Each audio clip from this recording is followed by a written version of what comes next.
La parole est à Madame Anne-Laure Blin.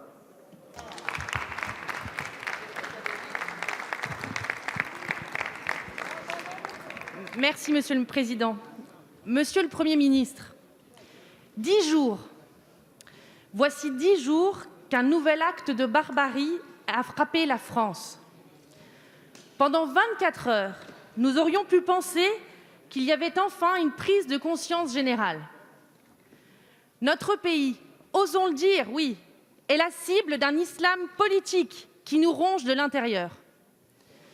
Quand on lit qu'un sondage dévoile que 27% des sondés veulent que la charia s'impose aux lois de la République, que doit-on en déduire? Quand plus de la moitié des enseignants souhaitent s'auto-censurer pour éviter les incidents, que doit-on en penser? Quand nos prisons regorgent de prisonniers de nationalité étrangère, susceptibles de se radicaliser, que fait-on?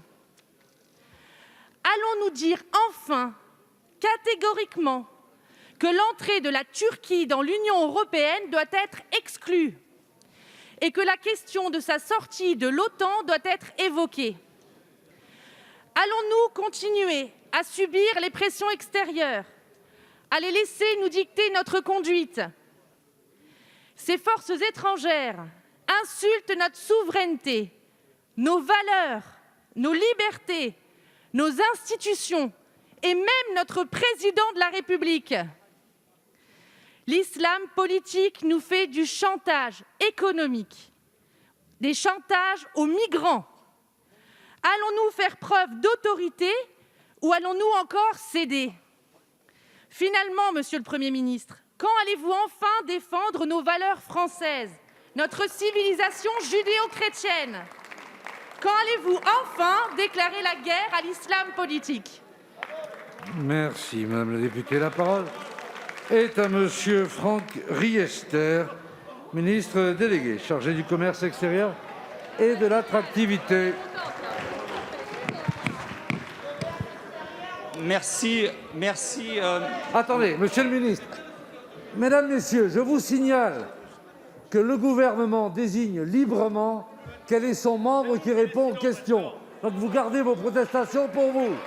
La parole est à Monsieur Riester et à personne d'autre. Merci, Monsieur le Président, Mesdames et Messieurs les députés. Madame la députée Blin, face aux déclarations de haine, face aux attaques, face au boycott de ces produits, la France est décidée à défendre ses valeurs.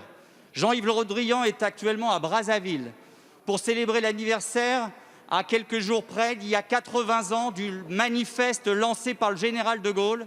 À ces heures sombres, dans ces heures sombres, déjà, la France n'était pas seule, Madame la députée.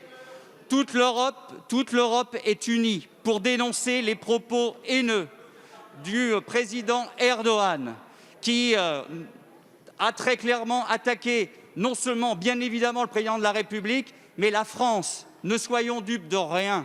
C'est parce que la France porte haut ses valeurs, est déterminée à défendre justement l'islam radical qui mine une partie de sa population aujourd'hui, que la France est attaquée ainsi. Mais ce n'est pas une question franco-turque, c'est une question justement de l'Europe face aux dérives nationalo-islamistes du président Erdogan.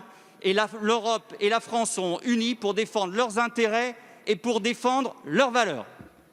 Merci, Monsieur le ministre.